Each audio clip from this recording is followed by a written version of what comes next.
सत्संगत जी, प्यार से कहना धन निरंकार जी। आज जहाँ ये समागम का दूसरा रोज़ और कल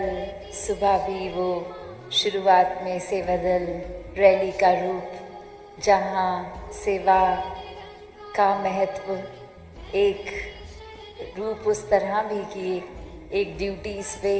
पूरा साल सभी लगे रहते हैं और वो सेवाओं में व्यस्त, और कैसे वो चाहे एक छोटा सा रूप ही पर वो कितना खूबसूरत, कितना मीनिंगफुल कि एक जीवन में इस दातार ने तन मन धन जो भी सौगात दी, कैसे हर एक चीज़ का ध्यान रखते हुए ये एहसास में कि इस ब्रह्म ज्ञान से निराकार जीवन में आया है, तो जो कुछ भी है उसका ख्याल रखना भी हमारी जिम्मेवारी है। जिस तरह ये शरीर को भी स्वस्थ रखना है, एक अपने मन को भी पॉजिटिवली रखना है, और ये आर्थिक रूप, ये धन दौलत, घर, ये जो भी कारोबार कामकाज है उसमें भी कैसे फिर ये जिम्मेवारी बनती है कि एक एक जो भी रूप है उस माया का, उसको पॉजिटिवली लगाएं, सेवा में भी लगाएं। तो जिन्होंने तो सदुपयोग किया इस जीवन में, एक मोल डाल लिया, वो तो परमात्मा से फिर जुड़ के इस निराकार में हर पल रहकर ये जीवन को वाकई ही वो सैल्वेशन, ये मुक्ति मोक्ष, ये जीते जी ही प्राप्त कर लेते हैं। और फिर चाहे जब मर्जी ये दातार प्राण ले भी ले, तो जो उसी अवस्था में जी रहे हैं इस परमात्मा में ब्रह्मलीन होके, तो शरीर का साथ छूटने के बाद भी इसी में ही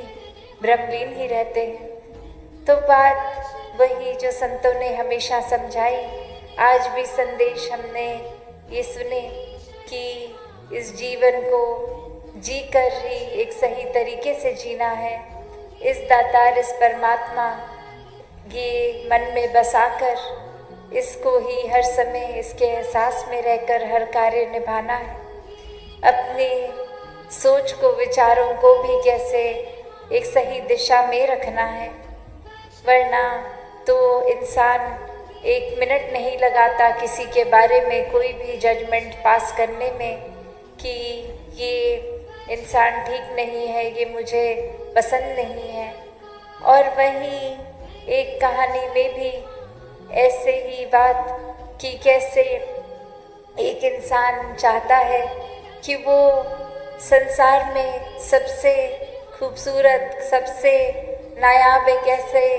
चेहरे का स्केच बनाए जो बहुत ही रूहानियत का, एक जो रूहानियत मासूमियत से भरा ये चेहरा हो, और उसको उस आर्टिस्ट की इच्छा स्केच करने की, और बहुत वर्ष खोजने के बाद एक बहुत ही प्यारा सा चेहरा उसके हिसाब से, जो बहुत दैव्यता ये रखता है, वो इनोसेंस झलक रही है उस चेहरे में, और उस बच्चे को बोलता है कि ये आपका चेहरे का स्केच मैं बनाना चाहता हूँ। और अब कुछ वर्ष बीत गए, वही आर्टिस्ट के दिमाग में आता है कि इतना जो चेहरा एक मैं बना चुका हूँ, जो लगभग मेरे हिसाब से एक परमात्मा के चेहरे जैसा ही इतना प्यारा, और अब मैं बनाऊँगा एक ऐसा चेहरा जो बहुत ही शैतान के करीब का, इतनी ही उसमें एक ईवल, एक बहुत ही बुराई चेहरे से ही छलक रही हो। और अब वो इंसान सोचता है कि ऐसा चेहरा तो जो हैवान का रूप जी रहा हो कोई, उसी का होगा। और कैसे वो दिमाग में आता है कि ये जो गलत काम करते हैं, हैवान होते हैं, वो तो जेल में ही मिलेंगे। तो मैं दुनिया भर की जेलों में कोशिश करता हूँ कि मुझे मिले ऐसा चेहरा जिसको मैं स्केच कर पाऊँ फिर। और अब ऐसे ही वो कुछ जेलों में जाने के बाद जब एक जेल में आता है, और वहाँ वो हैरान हो जाता है कि जो बच्चा इतने साल पहले वो मासूमियत से चेहरा भरा, वही वैसा ही कोई प्यारा चेहरा उसी इंसान का नज़र आ जाता है जेल में। और वो हैरानगी की बात कि यहाँ तो मैं बहुत ही एक दीवान, एक ऐसे चेहरे को ढूंढने आया, और यहाँ तो ये चेहरा देखने में बहुत ही एक ठंडक महसूस हो रही है। तो बात वही कि एक दिमाग में कुछ विचार धारणाएं हम ऐसी बना लेते हैं कि ऐसी चीज़ तो इस जगह पे ही होगी, ऐसी चीज़ तो यही है, अगर किसी का चेहरा अच्छा है तो वो एक नेक इंसान की तरह ही होगा। पर बात वही कि ये शक्ल आकार वो तो जैसा है सो है। बात वही है कि हम कर्मों में कहाँ खड़े हैं, हमारी सोच कैसी है। यहाँ भी जैसे इस इंसान ने एक सोच लिया कि एक शक्ल जिसकी बुरी है वो बुरे काम ही करेगा तो वो जेल में मिलेगा, पर वहाँ तो उसको सुंदर शक्लें भी मिल रही हैं। तो बात वही, हम कैसे अपने जीवन में भी कोई भी वजह बना लेते हैं जहाँ एक इंसान से हमें कुछ एक उम्मीद है, या फिर हमारा सोच उस तरह का है कि हम सोचते हैं कि वो इंसान ये कर सकता है, ये नहीं कर सकता, या एक खुद ही जज कर दिया उस इंसान को, उसके लिए डिसाइड कर दिया कि ये अवगुण होंगे उसमें या ये गुण होंगे उसमें। तो कैसे सिर्फ ये अपनी सोच विचार धारणा से ही हम बहुत आसानी से किसी को कोई लेबल दे देते हैं, कोई उसके आगे एक ऐसा ठप्पा मार देते हैं कि ये तो ऐसा ही है। और जब उसकी वजह में सोचे तो बस इसलिए घोषित कर दिया क्योंकि हमें ऐसा लगा। तो बात वही कि हम अपनी सोच में कितने तंग हैं, ये नज़रिया, ये दृष्टिकोण हमारा कितना, ये नैरो माइंडेडनेस हमारी, वो एक छोटे से दायरे में बात रहने वाली। और यहाँ खुद जब सोचें कि अपनी तो लाख गलतियाँ करने के बाद जो कुछ पता भी लगती हैं, हम कैसे अपने दिमाग में खुद को दलील दे देते हैं कि हाँ ये गलती तो मुझसे हुई, पर ये वजह थी मेरी गलती की, ऐसे तो मैंने नहीं कर दी इस कारण के वजह से। और वहीं सामने वाले इंसान ने अगर कुछ गलती से भूल से कुछ ऐसा किया जो हमें ठीक ना लगे, तो उसकी माफ़ी मांगने के बाद भी इतने पक्के होते हैं कि हम तो जीवन भर इस इंसान को माफ़ नहीं करेंगे। और वहीं अपनी गलती पे तो एक सेकंड नहीं लगाते कि वो खुद हम ओवरलुक कर देते हैं, और दूसरे के टाइम इतना बड़ा एक मैग्नीफाइंग ग्लास की तरह लगा के फिर बारीकियों में जाके चीज़ को इतना खोद कर निकाल कर इतनी बड़ी राई का पहाड़ बनाना जैसे। तो कैसे हम बहुत जल्दी एक अपनी चीज़ों को तो, अपनी कमियों को तो नज़रअंदाज कर देते हैं, और दूसरे इंसान में कमी ना भी हो तो हमारा दिमाग कैसे कोई कमी तो निकाल ही बैठेगा। बात वही कि जब ये निराकार परमात्मा ने सोच दी है तो उसको पॉजिटिव ही रखें, मन में इमोशंस भाव आने की क्षमता रखी है, तो कैसे हर एक के प्रति प्रीत प्यार सत्कार आदर विनम्रता ऐसे प्यारे भाव रखें। हर किसी के प्रति फिर ये परमात्मा से अरदास, ये क्षमा का भाव रखते हुए हर एक के प्रति रखें कि किसी ने कुछ किया भी तो ये बेनिफिट ऑफ द डाउट देकर वो बात निकाल दी गई कि इस वजह से हो गया होगा। अपनी इस दिमाग को हम उस कमी की ओर ना उनकी अच्छाइयों की ओर लगा के रखें। कैसे फिर ये दिल भी नफरत चुगली निंदा इन सब से दूर रहता है कि किसी की बुराई सुनने में दिलचस्पी नहीं होती, बस किस तरह ये परमात्मा की बात हो, एक अच्छाई की बात हो, पॉजिटिव बात हो, ये जो इंसानियत के काम आने वाली मानवीय गुणों से युक्त ऐसी बातें हों। कैसे फिर ऐसा व्यक्ति तो हर समय खुद भी जहाँ बहुत ही नेक, एक पॉजिटिव बनता रहेगा, वहीं वो पॉजिटिविटी भी बिखेरेगा, एक अच्छाई, शीतलता, ठंडक, ऐसा माहौल अपने आप अपने आसपास उसके बनता जाता है, क्योंकि उस इंसान के अंदर वो सब गुण हैं। तो बात वही, जितना ज़्यादा इस परमात्मा को हम अपने हृदय में बसाते हैं, इसके हो जाते हैं और इसी के रंग में फिर एकमिक होना, ये घुल जाना, एक ही एंटिटी, ये प्रेमा भक्ति की भी जो बात आती है कि ये मोही तो ही मोही में अंतर तो अब रहता ही नहीं है, ये एक ही हो गए, ये आत्मा परमात्मा एक ही हो गए। इस भक्ति की अवस्था में जहाँ भक्त और भगवान एक हो जाते हैं, और वही फिर भाव कि ये एक दूसरे की तो बात ही नहीं है, ये एक ही की बात हो रही है।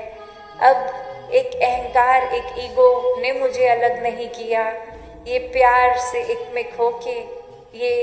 रूप इतना प्यारा बनता जाता है, तो फिर एक दृष्टिकोण भी एक प्यार का ही बनता है। फिर हर किसी के प्रति हमारी ये इच्छा रहती है कि कैसे ये प्यार हर एक तक पहुँचे, ये दुनिया दूर कर दे वो सारे कारण जो एक किसी तरह भी दिलों में दीवार खड़ी कर रहे हैं। कैसे स्वाभाविक ही एक दिल से दूसरे दिल तक हम प्यार के पुल बनाते जाते हैं कि बस अगर ये दूरी है भी तो कैसे ये कनेक्शन बने, कनेक्ट कर दें हम, कि लाखों एक कारण होंगे जो भिन्न भिन्न रहेंगे हमारे, हमें डाइवर्सिटी का रूप हो, चाहे लिबास का हो, चाहे भोजन का हो, चाहे रहने सहने के तौर तरीके या रंग का, कोई भी ऐसी बात अगर है जो अलग करती है, पर भक्त तो यही समझाते हैं और जी के दिखाते हैं कि कैसे वो अलग अलग चीज़ें होने का मतलब ये नहीं कि उनको नफ़रतों के कारण बनाएं, कैसे वो अलग दिखने वाली हर चीज़ की अपनी अलग तरह की ही खूबसूरती होगी, वो प्यार से एक्सेप्ट की जाए, वो अप्रिशिएट की जाए, उसको एक बहुत ही स्वीकारते हुए दिल से, सिर्फ कोई मजबूरी की तरह नहीं कि एक हम छोटी उदाहरण ही देख लें कि हम ट्रेन में, बस में इत्यादि अगर बैठे हैं और साथ ही कोई ऐसा इंसान जो हमारे विचार धारणा से एक कंफर्ट लेवल हम आराम नहीं फील कर पा रहे हैं उनसे, तो कारण नहीं होगा कि वो शायद दूसरे जगह के होंगे, भाषा और होगी, कल्चर और होगा। तो ये फ़र्क भी मन ही बनाता है, क्योंकि परमात्मा ने तो बस इंसान ही बनाए हैं और मन में कैसे विभाजित रूप और कारण ढूंढ लिए बनाने के। तो जहाँ ये जीवन बहुत ही प्यार से जिया जा सकता है, बिना जजमेंट्स के जिया जा सकता है, वहाँ एक खुद ही हम अपनी चेतनता को इस्तेमाल करें और इस ब्रह्म ज्ञान द्वारा ये निराकार का एहसास जब हर पल में होगा, तो भक्त तो कभी भी ऐसी कोई सोच रखेगा ही नहीं किसी के प्रति, ना अपने प्रति भी कोई नेगेटिव भाव आएंगे। तो हर किसी का जहाँ बहुत ही स्वाभाविक एक रूप है, जैसे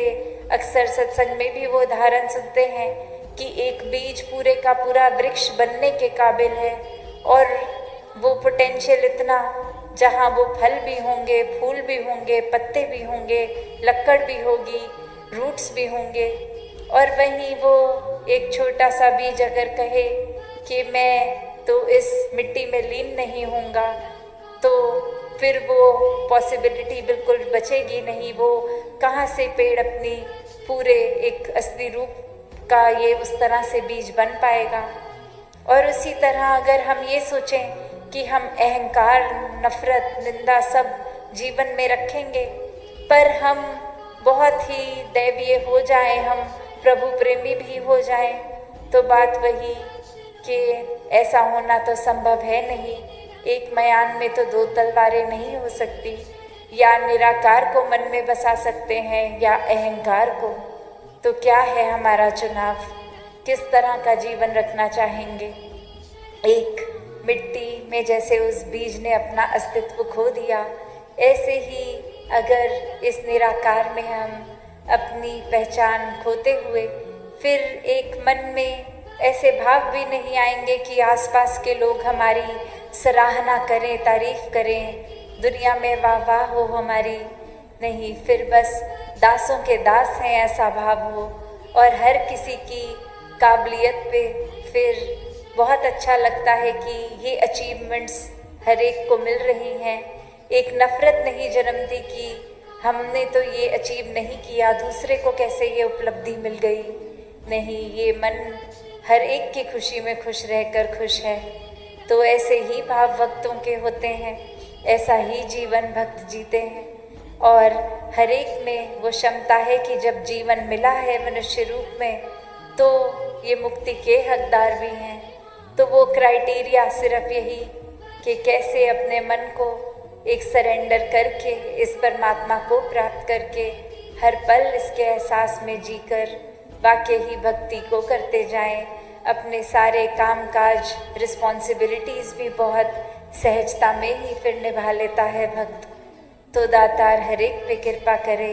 भक्तिमय जीवन, सेवा, सुमिरन, सत्संग से जुड़कर इस निराकार पे आधारित ऐसा जीवन हर कोई जीता जाए। साथ संगत जी, धन निरंकार। साथ संगत जी, प्यार से कहना धन निरंकार जी। आज जितने भी हमने भाव हर एक के सुने, जिसका भी एक मीडियम बनाकर जो भाव पहुंचाया हर एक ने, तो वो भाव यही कि इस परमात्मा को चाहे किसी भी नाम से संबोधित कर लें, वो इस कण कण में रहता है और कैसे इस निराकार से हम आए हैं, इसी का अंश है। और यही फिर एक हमारी ह्यूमन बॉडीज में जो हमारी इस समय आत्मा है, वो भी इस निरंकार का ही अंश है। तो कैसे हमें अपने आप को जानना है, किस तरह जाने अपने आप को, वो तभी पॉसिबल है जब एक परमात्मा को जान लें, जब इसका एक ब्रह्म ज्ञान अपने से हम इसकी रूबरू कैसे हुए, वो इस ब्रह्म ज्ञान द्वारा होता है। तो कैसे एक जहाँ भाव स्थिरता का कि हर एक ने ही यही समझाया आज भी कि अपने मन को कैसे हम स्थिर कर सकते हैं, वो इसी परमात्मा से जुड़कर और इसी स्थिरता के साथ हम अगर चाहे ये भी देखें कि साथ साथ और क्या होता है। अगर हम बात करते हैं स्थिर, स्टिलनेस, कामनेस, कंपोजर,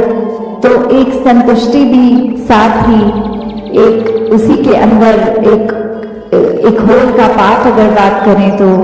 तो कैसे ये संतुष्टि को अपने जीवन में हम लाएं। कि कभी अगर ये भी देखा जाता है कि हालात ऐसे हो जाते हैं कि एक हम बोलते हैं कि हमने चाहा तो था ये हो जाए वो हो जाए, फिर बहुत चीज़ें ट्राई करी, वो नहीं हो पाया, और उसके बाद जब अगर नहीं हो पा रहा तो हमने वी हैव गिवन अप और हम संतुष्ट हो गए। तो इसको भी हम संतुष्टि नहीं कह सकते क्योंकि ये बाय फोर्स कुछ हुआ है। अगर ये स्थिर रूप में एक सहजता के साथ ही संतुष्टि का होना पॉसिबल है कि कैसे हम अगर सब कुछ ट्राई करने से पहले ही ये मान लें कि इस चीज का चलाने वाला तो ये परमात्मा है, ये कार्य अगर संभव होगा तो भी परमात्मा के ही हुक्म में संभव होगा, वरना इसमें चाहे हम कितना भी अपना जोर लगा लें वो संभव होने वाला एक हो ही नहीं सकता। ये परमात्मा की प्राप्ति, इस परमात्मा के हो जाना, इस परमात्मा में एकमिक हो जाना, इस परमात्मा के एहसास में रहना, ये ब्रह्म ज्ञान द्वारा जीवन को सफल कर लेना ही असल में सफलता है। चाहे इस परमात्मा ने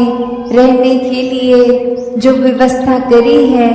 चाहे वो महल रूप, चाहे झोपड़ी रूप, चाहे किसी तरह का भी कल्चर एक रहना, किसी तरह का भी खाना पीना, तो ये सब मुबारक है। जीते जी जिम्मेवारियां भी निभाना मुबारक है। एक भक्ति करनी है तो जिम्मेवारियों को सांसारिक रूप, सामाजिक रूप, ये सेवा भाव तभी आएगा सबके प्रति जब अपनत्व का भाव होगा। तो ऐसे तो जीना है एक अपने कर्तव्यों को पूरे करते करते। पर हर संत ने समझाया कि इस दुनिया में रहना है, पर इस दुनिया में इस तरह खचित नहीं होना कि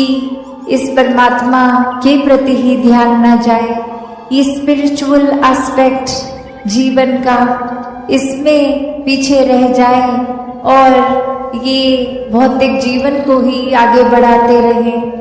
तो चीजों का इस्तेमाल करते हुए, सदुपयोग करते हुए जीवन जीना है और अंदर से सिर्फ इस आध्यात्मिक जीवन को ही एक ज्यादा पुश देना है, इसके प्रति, इस निराकार परमात्मा, इसको जानकर फिर इसी की भक्ति में, इस प्रेम में चूर होके जीवन को जीना है। तो कैसे संतों ने जब समझाया कि सफल जीवन ये एक तब है जब आध्यात्मिक रूप से पूर्ण हो। एक महल माड़ियां, गाड़ी, उपलब्धियां, पढ़ाई लिखाई इत्यादि सब मुबारक है, पर वो तभी सही मायने में मुबारक है जब हर पल में इस परमात्मा को भी शामिल किया गया। वरना तो एक दौड़ भाग ही लगी रहती है। आज कुछ ये चाहिए, कल कुछ और चाहिए, आज ये जो मिल गया, कल फिर प्रार्थना कि इसको बदल दिया जाए। इस तरह नहीं हो जीवन। एक उपलब्धि है तो इतने सालों से उसी उपलब्धि पे है, कोई प्रमोशन नहीं हो रहा। एक उस तरह की इच्छाएं चाहे छोटी सी हो, वो एक बच्चे के अंदर भी हो सकती है और किसी वृद्ध के अंदर भी वो इच्छाओं ने तो अपना काम करते जाना है। तो यहाँ पे आध्यात्मिक रूप जब साथ होता है जीवन में तो समझ आता है कि इच्छाएं मन में आ रही हैं तो अगर पूरी हो रही है उसमें भी हमारी भलाई है, और अगर मन मुताबिक कुछ हो नहीं रहा, इस परमात्मा ने कुछ और चाहा है तो भी एक इसमें भी भलाई है। तो कोई संकीर्णताओं में, कोई छोटी छोटी चीजों को पकड़ के भक्त नहीं बैठते। भक्त भी इस परमात्मा की तरह विशाल होते हैं, अपने मनों को विशाल कर लेते हैं कि ये जीवन में इस तरह छोटी बातों में उलझना नहीं है, ये नफरतों के कारण नहीं बनाने। जीवन में सिर्फ एक बहते जाना है इस परमात्मा की रजा में, इस निराकार की रजा में। हर पल में शुक्राना भाव लेकर ये जीवन को जीते जाते हैं और हर समय यही सिखाया है भक्तों ने कि ये समाज में, घर परिवार में, गृहस्थ में रहकर ही भक्ति को करना है। एक अपने मन के जो भी बायसनेस बनाए हैं, कोई भी कार्य से हमने खुद को श्रेष्ठ, दूसरे को नीचा बना लिया है, तो ये एक हमारा ही भुलेखा है, क्योंकि सभी में परमात्मा विराजित है, एक बराबर है सभी। तो एक हमने स्वयं किसी को ऊंचा घोषित कर दिया, किसी को नीचा, क्योंकि वो कहीं और जन्म में है, कहीं और का खाना खाते हैं। तो ऐसा जीवन अगर हम ऐसी सोच रख रहे हैं तो नुकसान हमारा ही है, क्योंकि सभी श्रेष्ठ हैं, सभी में परमात्मा है, और जिस घट में भी परमात्मा है वो नीचा हो ही नहीं सकता। परमात्मा तो कण कण में है, पूरे ब्रह्मांड में है, इस संसार के एक कण कण में है। तो फिर यही कण कण से शिक्षा की बात आती है कि कैसे हर एक से ये सीख लेना, और सत्संग में भी जब आते हैं तो वो इस भाव से ही आते हैं कि जो भी आज सुना उसमें से शिक्षा लेकर अपने जीवन को वो वचनों के अनुसार एक ढाला जाए। एक अपने स्वभाव में, चरित्र में ये अच्छे गुणों को अपनाया जाए। और अच्छे गुण तभी ठहरते हैं लॉन्ग टर्म, एक ज़्यादा देर, एक जिंदगी भर, जब वाकई ही वो गुणों को सिर्फ सीखा ना जाए, वो गुण बन लिया जाए। एक बार हम वो गुण खुद जीता जाता बन जाएंगे। ये जो भाव है मन में हर किसी के, चाहे वो एक थोड़ा अहंकार रूप का भाव होगा तो भी वो बदला जा सकता है। और अहंकार से धीरे धीरे वो नम्रता की यात्रा की जा सकती है। तो बात वही कि भक्तों के संदेश में ये स्वयं को बदलने की जो बात होती है वो क्यों होती है, भक्तों का जीवन संसार के अन्य व्यक्तियों से अलग क्यों होता है, कैसे होता है। तो बात वही कि भक्तों के जीवन में भी वही है, दृष्टि के लिए आँख है, खाने के लिए हाथ हैं, एक सूंघने के लिए नाक है। एक दिन में उतार चढ़ाव उसी प्रकार आएंगे। और उसी तरह जो भक्त श्रेणी के नहीं हैं उनके भी जीवन में ये सब ही है। तो भक्तों ने जो एक बदलाव अपने अंदर लाया वो यही कि इस दुनिया में तो रहते हैं पर दुनिया से अलग होके रहते हैं। तो ये अलग अब कैसे रहना हुआ, ये ब्रह्म ज्ञान द्वारा जब इस परमात्मा को पा लिया, देख लिया, इसके प्यार में एक पूर्णता से खचित हो गए, तो कैसे एक अपने आप को हर पल इस परमात्मा के एहसास में रहने वाला वो भाव भक्तों के जीवन में आ गया। और जैसे एक दुनिया के तो तरह तरह के रंग हैं, भक्तों के जीवन में सिर्फ वो प्यार का रंग चढ़ता है जो इस परमात्मा से हो जाता है इसको देखने के बाद। तो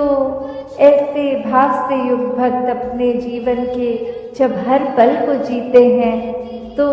वो भाव ही बदल जाते हैं, एक नज़रिया बदल जाता है। एक वो बात की अगर हम कुछ भी उदाहरण लें कि कोई भी स्थिति में एक जो रुख करा जा सकता है वो एक अच्छी तरफ भी और बुरी तरफ भी, एक परिस्थिति से हम क्या निकालते हैं वो भी एक अच्छाई निकाली जा सकती है, एक बुराई निकाली जा सकती है। तो भक्तों ने हमेशा वो अच्छाई की ओर ही रुख करना सिखाया है कि परिस्थिति अगर इस परमात्मा ने दी है तो अच्छी ही होगी। एक अगर उस परिस्थिति को अच्छा नहीं समझ रहे हम तो वो हमारी कमी है। इस परमात्मा ने तो पूर्ण किया है इस परिस्थिति को भी। जब इस परमात्मा ने हमको जो कुछ दिया वो परमात्मा का जो दान है, तो ये परमात्मा जहाँ पूरा है तो परमात्मा की दी हुई हर परिस्थिति भी पूर्ण है। फर्क सिर्फ हमारे नज़रिए का होता है कि उसको हम किस तरह देख रहे हैं, उस परिस्थिति में से हम निचोड़ क्या निकाल रहे हैं, उससे सिखलाई क्या निकाल रहे हैं। क्या हम सिर्फ हमारे अनुसार कुछ नहीं हुआ तो उसके वजह से इस परमात्मा को ही कोस रहे हैं, या ये भी मान रहे हैं कि ये ही हमारे लिए बेस्ट है और कैसे इसमें वरदान छुपा हुआ है। तो एक ये नज़रिया भक्तों ने हमेशा से जो जिया कि आध्यात्मिक पहलू अपना हर किसी ने जहाँ एक बहुत ही उस नज़रिए का बनाना है कि जीवन में ये शरीर मिला है, ये मटीरियलिस्टिक वस्तुएं मिली हैं, घर बार रिश्तेदारी बहुत कुछ मिला है, तो क्या इसी में पूरा समय रहकर इस परमात्मा के लिए समय नहीं निकालना, या फिर एक चुनाव अपना है कि इस परमात्मा के प्यार के रंग में ऐसे रंगे जाएं कि कोई दुनियावी रंग फिर छू नहीं सकता। ये पक्के का रंग, ये एक हर समय रहने वाला रंग, और इस रंग को जिसने भी अपने ऊपर लगाया वो हमेशा के लिए आनंदित हो गए। एक जीवन हर समय के लिए झूम झूम के जिया गया। और वो फिर बात कि भक्तों के जीवन में भी विपरीत परिस्थितियां आईं तो भी उन्होंने कभी इस परमात्मा से विश्वास नहीं तोड़ा। तो बात वही कि परमात्मा के प्यार में जो रंग जाते हैं वो खुद ब खुद बदल जाते हैं। एक सामाजिक रूप से चाहे रहन सहन वैसा ही रहेगा जैसे ये परमात्मा के प्यार से पहले का था, वो एक शक्ल आकार सब सेम रहेगा। सिर्फ और सिर्फ जो बदला जाएगा वो मन के भाव बदलते हैं। तो ऐसा ही बदलाव हर किसी के जीवन में मुबारक बदलाव होता है कि ये एक संसार में जितने भी अलग अलग प्रकार के चाहे इंसानों के साथ मुलाकात होनी और वो एक अलग अलग कल्चर बैकग्राउंड, दिखने में अलग, खान पान अलग, सब तरह से वो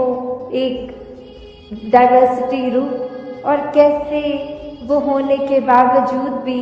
सब परमात्मा के साथ जो एकत्व के बंधन में हैं, तो हर एक को एक दूसरे में परमात्मा ही नजर आता है। और कैसे फिर एक ये एकत्व ही दिल पे हर समय का, और उससे फिर कोई किसी में फर्क नहीं दिखता,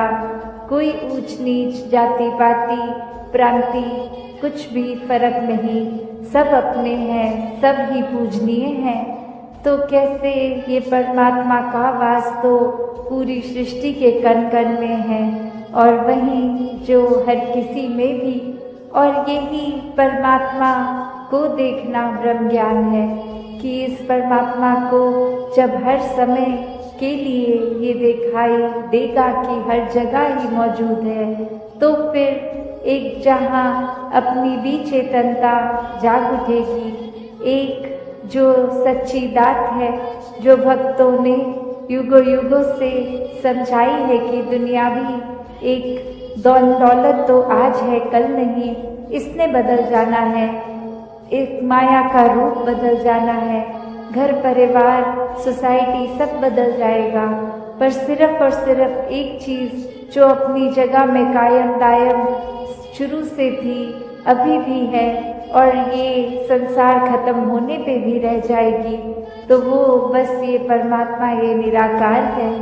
तो इस निराकार को पहचान के जीवन में जहाँ फिर वो समझ भी आ जाती है कि जो कुछ इस निराकार ने दिया है उसका सदुपयोग ही करना है, किसी के नुकसान का कारण अपने आप को या किसी वस्तु को नहीं बनाना, मन में भाव हर किसी के लिए एक शुद्ध विचार रखते हुए हर किसी के लिए फिर वो मन से एक दुआ अरदास कि ये जहाँ किसी के घर में जीवन में एक स्वास्थ्य रूप किसी भी तरह का एक नुकसान हो रहा है, तो वो भी एक भक्तों का दिल तो इस तरह पिघलता है, किसी को देखकर ठीक नहीं है तो उनसे ज़्यादा उनका दर्द भक्त समझते हैं। तो कैसे ऐसे वाले जीवन को मुबारकबाद जीवन कहा जाता है। ये एक परोपकारी जीवन होता है, अपने लिए सेल्फ सेंटर्ड होके, सेल्फिश होके, ये अपने ऊपर केंद्रित नहीं, पूरे संसार की भलाई के लिए भक्त अपना जीवन लगा देते हैं, पूरी ह्यूमैनिटी, पूरी मानवता के लिए ये संसार में आकर। तो कैसे जहाँ एक मन में भी भाव होते हैं कि ये एक समान अगर नहीं भी कोई दिख रहा पर सब ही एक है, तो भाव वही कि भक्तों ने युगों से ये जो संदेश दिया है कि कैसे इस परमात्मा को जानकर फिर अपने जीवन में बदलाव आ सकता है, ये जीवन बहुत ही सहज जिया जा सकता है, ये मन एक स्थिर करके हर समय रखा जा सकता है। इस स्थिर के साथ नाता जोड़ लिया तो मन भी स्थिर, ये एक दुनियावी आंधियाँ आती भी हैं अगर, कि अगर हम जी रहे हैं तो हमें नफरत नहीं करनी, प्यार करना है। और वो प्यार जैसे कबीर जी ने भी कहा है कि 2.5 अक्षर प्रेम के, तो वही बात कि हम अपने सिर्फ आपसे तो पहले करें, उससे पहले इस निरंकार प्रभु परमात्मा को देखकर हर एक से वही प्यार एक्सटेंड करें,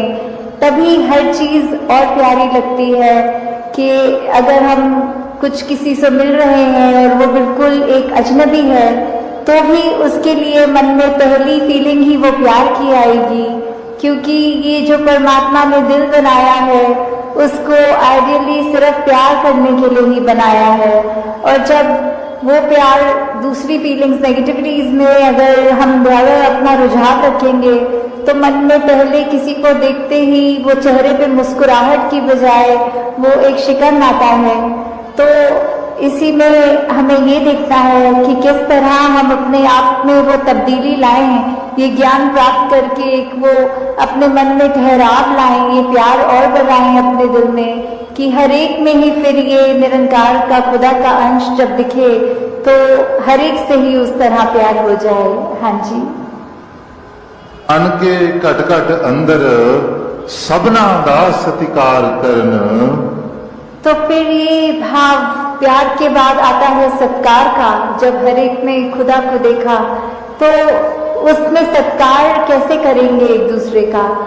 जब हम जजमेंटल नहीं होंगे किसी के बारे में, उनको देखकर कि वो इस तरह के व्यक्ति हैं या इस तरह उनका एक आचरण है, तो वो अपना हमें अनुमान नहीं लगाना, अपने अनुमान के अनुसार अपने दिमाग में नहीं बिठाना कि ये ठीक इंसान है या ये गलत इंसान है। जब वो जिस दिन जजमेंट्स खत्म हो जाती हैं, तो मन में फिर वो सत्कार की भावना एक आती है हर एक के प्रति, कि किस तरह हर कोई ये सत्कार का पात्र है, क्योंकि इतनी बड़ी दात ये निरंकार परमात्मा जिसके भी हिस्से में है, और बाकी भी जो अभी अपरिचित हैं उस ब्रह्म ज्ञान से, तो हर एक में जब वो देखेंगे तो मन सिर्फ वो प्यार करेगा, सत्कार करेगा। और फिर हम हर एक को वो बेनिफिट ऑफ डाउट की जो बात आती है कि अगर किसी ने कुछ हमें गलत भी कर दिया, कोई किसी का कर्म हमें दुख पहुंचाता है, तो अपने उस व्यक्ति से गुस्सा ना करके सिर्फ एक ही भाव मन में अपने आप आएगा कि उस व्यक्ति की शायद कोई मजबूरी रही होगी, आज उसका हो सकता है दिन अच्छा ना रहा हो, कोई किसी ने कुछ उसको बुरा बोल दिया हो, तो इसलिए उसका मन कड़वा हुआ है, इसलिए उसके बोल कड़वे निकले हैं। तो जब तक ये बात नहीं हम दे पाएंगे अगले को बेनिफिट ऑफ डाउट, तब तक हम वो सत्कार, ये प्यार कुछ भी नहीं उस तरह दे सकेंगे, क्योंकि हम अपने आप को तो बहुत जल्दी उस तरह माफ कर देते हैं कि चलो ये चीज हमसे गलत हो गई, कोई बात नहीं, हम अपने आप को माफ कर रहे हैं। पर वही अगर सामने वाला व्यक्ति कुछ अगर गलत करता है, तो एकदम से हम उसका एक वो जजमेंट पास करते हैं, हम ये सोच विचार कर लेते हैं कि ये इंसान को तो आज के बाद मुड़कर देखना भी नहीं है। तो हमें इस तरह अपने जीवन में सुधार करना है कि किसी ने अगर कुछ गलत कर भी दिया, तो उसके लिए भी मन से यही अरदास करनी है कि दातार कृपा करके ये जो भी कमियां हैं हमारे अंदर, दूसरों के अंदर, वो दूर होती जाए, और ऐसे ही प्यार और सत्कार जग में बढ़ता चला जाए। हाँ जी। गुण गावण नित ऐसे एक दे ऐसे दा दीदार करन। तो ये जो दीदार की बात होती है, किसका गुण गाना है, किसके दीदार करने हैं, तो वो ये परमपिता परमात्मा निरंकार, ये जो एक ऐसी सत्ता है जो शुरू से है, वो हमेशा से कायम दायम रहने वाली, कि कैसे हम जब तक वो एक निरंकार जो इस तरह से देखा जाए, अगर एक व्यक्ति दूसरे को देख रहा है तो उनकी आंखों के बीच में भी वो है, वो अपनी पलकों से भी नजदीक है, जैसे बोलते हैं शारक से भी नजदीक। तो इतना करीब होने के बाद जब वो अपनी आंखों से नहीं खुद देखा जाता, वो संतों का संग करने के बाद ही ये दात प्राप्त होती है, जो अपने लिए तो सुखदायी होती भी है, और हमारे जीवन में वो ऐसा एक हमारा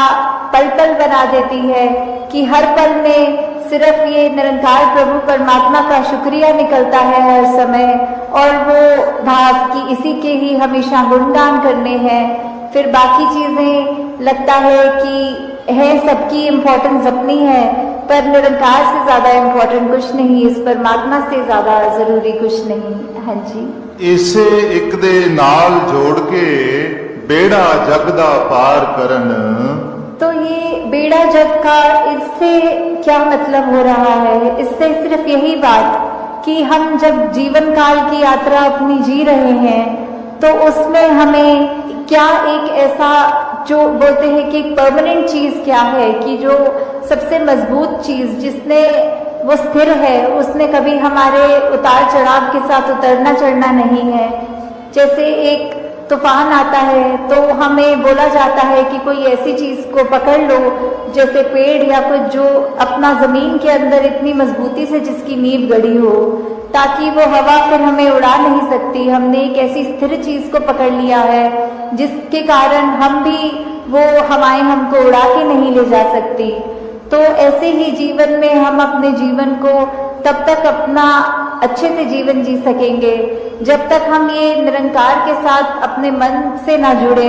तब तक वो एक जीवन भी हमारे उतार चढ़ावों के साथ फिर उथल पुथल मचाता है मन में। तो निरंकार का ही आसरा लेना है, निरंकार में ही अपनी श्रद्धा रखकर ये वो बात करनी है कि हमें ये अब जो स्थिर चीज मिल गई है, जो कभी एक सब किसी भी सिचुएशन में अपनी जगह से नहीं हिलती, तो हम फिर वो एक मजबूती का और सहारा लेते चलते जाते हैं, और हमारा मन भी और सहारा पक्का करके एक विश्वास और बढ़ाकर फिर हमारे जीवन में ऐसे भी कोई कर्म नहीं हो पाते जो अपने लिए भी नुकसानदायक हों और औरों के लिए भी नुकसानदायक हों। हाँ जी। श्वास श्वास सिक नू सिमरण दूजा कदे त्यागण ना। तो फिर जब एक ये लगन लग जाती है निरंकार के साथ, ये अपने इसको हम हर पल अपने जहन में, अपने ऐसे कर्मों में, अपने भावों में पल पल, वो हमें पता भी नहीं लगता कि जिस तरह सांस लेना होता है उसके लिए कोई खास समय अलग से नहीं निकलता, कुछ भी करते हुए हम वो श्वास लेते हैं, वैसे ही ये निरंकार का एहसास हमारे मुख से उस तरह कभी तो शब्द रूप में भी सिमरन निकलता है, और कभी अगर कोई अन्य काम में व्यस्त हो तो भी वो एक लिव जुड़ी जिसको बोलते हैं निरंकार के साथ। तो जब वो हो वहां पे हम रहे पूरे समय, तो दिन में कुछ भी करते चले जाएं, पर लगातार एक चीज एक कांस्टेंट रहती है,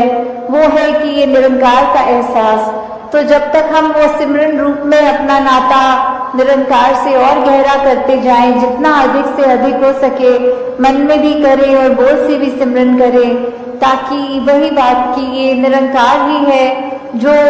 सही मायने में सब कुछ है और बिना उसके कुछ भी नहीं, और वो खुद भी सब कुछ होते हुए ना उस तरह दिखता है, पर फिर भी इतने गुण, बिल्कुल निर्गुण होते हुए भी। तो हमें भी ये सब ज्यादा से ज्यादा ऐसे कोशिश करनी है कि हम बिल्कुल वही गुणों को अपने जीवन में उतार पाए, उसी तरह अपने जीवन को चला पाए जिस तरह युगों युगों ने संतों ने चाहा है कि एक कर्म हमारे ऐसे बनते जाएं, एक ऐसा हमारे दिल से दिल का रिश्ता इस निरंकार प्रभु परमात्मा से जुड़े। हाँ जी। कहे अवतार और पूरे गुरसिख एक नो कदी भुलावण ना। तो फिर ये जो एका है, ये निरंकार की तरफ इशारा करते हुए कि जो भी पूर्ण गुरसिख होंगे, जिनको ये ब्रह्म ज्ञान की दात प्राप्त हो गई और उसके बाद वो अपने अहंकार को तज के ये उस तरह एक सिर्फ इस एक ही के साथ ही जुड़ा हो, चाहे वो किसी भी भाव से हम लेते हो, जो अपनी श्रद्धा से जो भी बुलाना चाहे, तो उसके साथ जब तक जुड़े हैं इसका एहसास करते हुए, तो ही सब कुछ है। नहीं तो वो एहसास जिस पर खो दिया,